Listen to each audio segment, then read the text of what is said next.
एक गांव में वसंत रॉय नाम का एक कुम्हार रहता था। वो हर दिन सुबह नदी के किनारे जाकर वहां की मिट्टी को लेकर उनसे मटके तैयार करता था। ऐसे सुखाए हुए मटकों को वो अपने टोकरी में डालकर गली गली फिरते हुए मटके बेचता था। वो गर्मी का मौसम रहने के कारण मटकों की जरूरत बहुत रहती थी और सब गांव वाले आकर वो मटके खरीदते थे। थोड़े दिन के बाद बारिश का मौसम आने के कारण वसंत राय का व्यापार घाटे में चल रहा था। उसके साथ साथ उस गांव के व्यापारी चीन के मिट्टी से बनाए हुए वस्तुएं लेकर बेचने की वजह से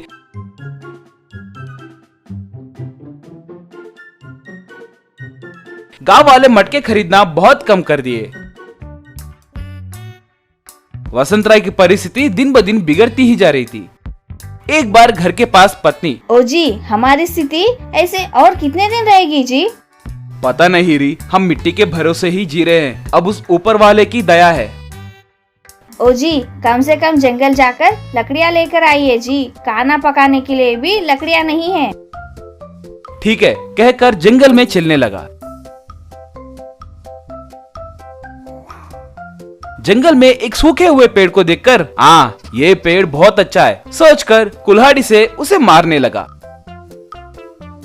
इतने में अचानक से बारिश गिरने लगी। फिर भी वसंत राय उस पेड़ को काटने लगा। अचानक से वसंत राय को किसी के रोने की आवाज सुनाई दी। वसंत राय वो किसकी आवाज है सोचकर उस ओर जाने लगा। इधर उधर देखने पर भी रोने की आवाज तो आ रही थी, मगर वो कौन रो रहा था पता नहीं चल रहा था। कौन है वो? क्यों रो रहे हो? आपकी समस्या क्या है?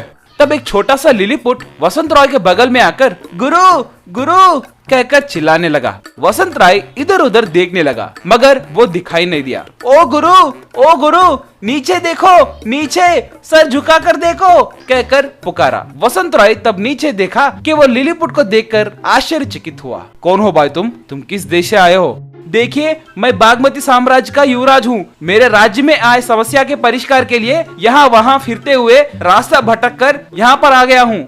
क्या बागमती साम्राज्य? ये मैंने कभी नहीं सुना। वो कहाँ पर रहता है? देखिए, इस जंगल के दक्षिण की तरफ एक गांव है। उस गांव के बगल में ही हमारा लिलीपुट साम्राज्य है। उसका नाम बागमती है। ओ, ऐसा क्या? मैंने कभी नहीं सुना है। ठीक है, तुम्हारी समस्या क्या है? बोलो, शायद मैं मदद कर सकता हूँ। इतने सालों से उस समस्या की परिष्कार के लिए मैं ढूंढता रहा हूँ और बहुत कोशिश कर रहा हूँ। उसका तुम समाधान दे पाओगे?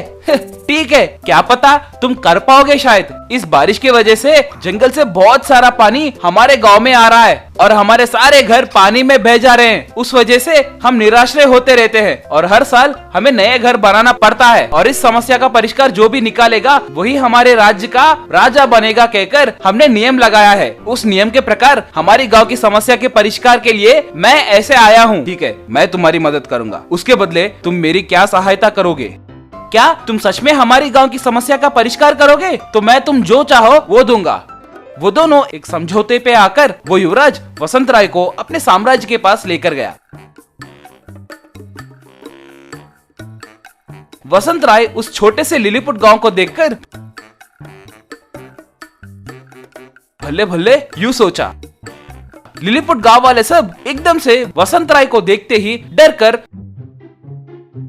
वसंत राय के ऊपर बाण चलाने लगे। युवराज तुरंत उनके पास आकर, रुकिए रुकिए, ये वसंत राय है, ये मेरे दोस्त हैं, ये हमारे गांव के समस्या को परिष्कार करने के लिए आए हैं। गांव वाले तब युवराज की बातें सुनकर वसंत राय से अच्छे रहने लगे। एक लिलीपुट वसंत राय के पास आकर, देखिए, कई सालों से हमारे गांव में इस बारिश की वजह से हमारे घर बर्बाद हो रहे हैं। हमें पीने के लिए पानी तक नहीं मिल रहा है। इसे आप जैसे तैसे परिष्कार कीजिए। आप चिंता मत कीजिए, मैं आपके लिए एक मिनी क्ले डैम बनाऊंगा कहकर हरदंग के जैसे ही जंगल के पास मौजूद नदी के किनारे के पास जाकर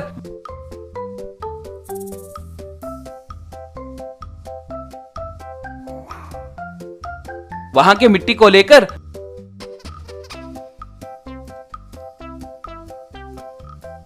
बारिश का पानी उस गांव के पास आने से रोकने के लिए एक मिनी क्ले डैम बनाया।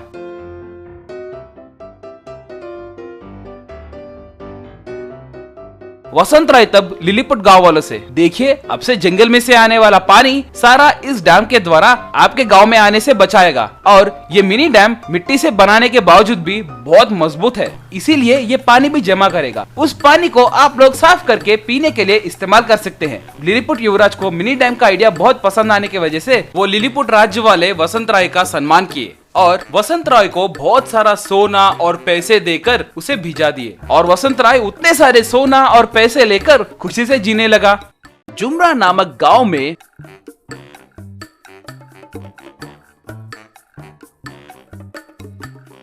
भिक्षु नामक एक मिस्त्री रहता था। वो आसपास के गांव के लोगों का घर बनाता रहता था।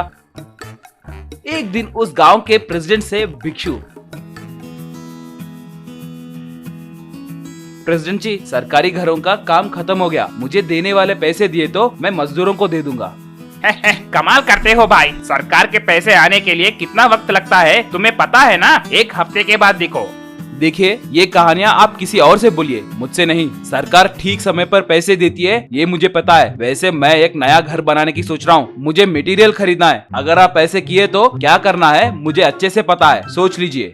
भिक्षु, तुम भी ना क्यों गुस्सा करते हो भाई? तुम्हारे बारे में मुझे पता है ना, अगर तुम चाहे तो सीएम भी बन सकते हो, सही ना? मजाक बहुत हुआ, अगर कल मेरे पैसे मुझे नहीं मिले तो आपको सिनेमा दिखाऊंगा, कहकर वहाँ से चला गया। प्रेसिडेंट अपने आदमी मोहन को बुलाकर,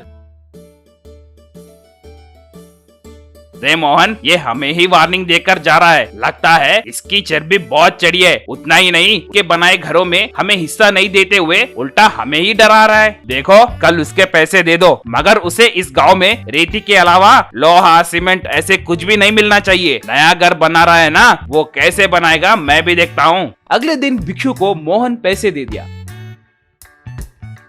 अब भिक्षु किसी भी दुकान पे जाकर पूछने पर दुकान वाले उसे सीमेंट, आयरन ऐसा कुछ भी नहीं है कहकर बोलने लगे।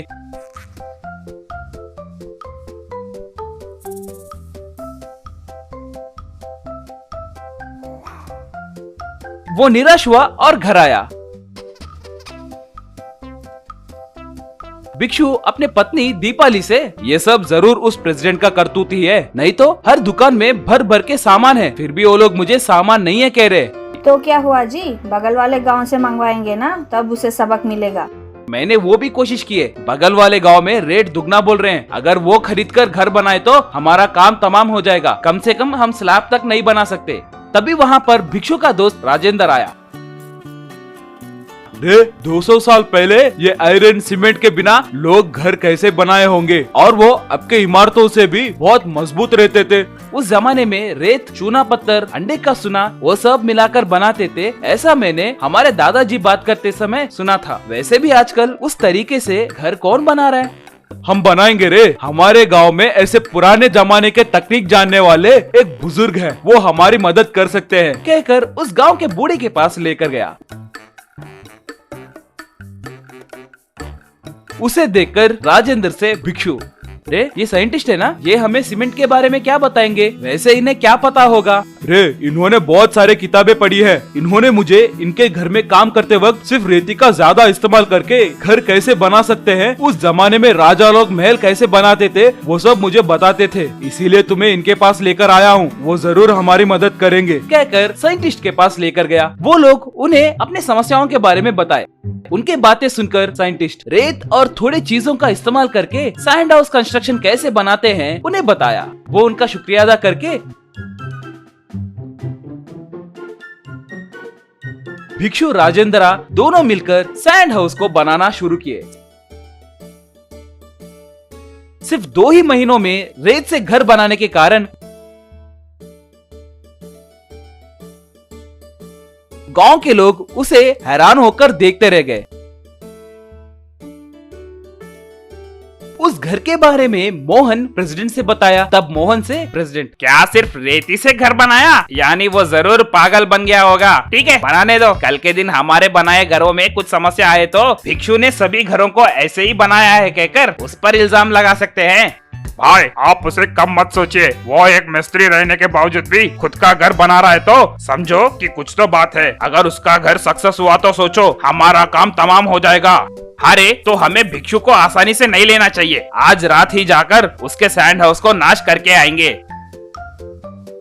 कहकर वो दोनों भिक्षु के घर को चोरी छुपे गए और सैंड हाउस को देखकर प्रेसिडेंट, रे ये मामूली आदमी नहीं है रे, इसे उसने कितना मजबूत बनाया। उतना ही नहीं खर्चा भी बहुत कम हुआ लगता है, इसे कुछ भी करके नाश करना होगा, नहीं तो हमारे गांव में ये बहुत बड़ा हीरो बन जाएगा और हम जोकर हो जाएंगे। ऐसे कह रहा था तभी भिक्षु वहां पर आकर रे तुम सच में जोकर ही हो रे, नीच कमीनो, मेरे घर को नाश किए तो तुम लोग हीरो कैसे बनोगे रे? वैसे भी तुमने मुझे सीमेंट आयरन ये सब नहीं मिले जैसे किए हो ना, वो बस नहीं है क्या कमीने कहीं के? हे भिक्षु तुम यही हो क्या? मैं ऐसे ही मजाक कर रहा था, तुम बेकार में सीरियस हो जा रहे हो, यू क्रेजी बॉय। बॉय गया तेल लाने। रे तेरी हड्डी फसली तोड़े तक तुम नहीं मानोगे लगता है, मुझे सब समझ में आ गया है रे। रे भिक्षु ऐसे पागल कुत्ते को यूं ही नहीं छोड़ना चाहिए, भगा भगा कर मारना चाहिए। और क्या सोच रहे हो, चलो इन्हें खूब पीटेंगे। कहकर राजेंद्र भिक्षु प्रेसिडेंट को खूब पीटने लगे। उनकी मार से प्रेसिडेंट और मोहन वहां से भाग गए।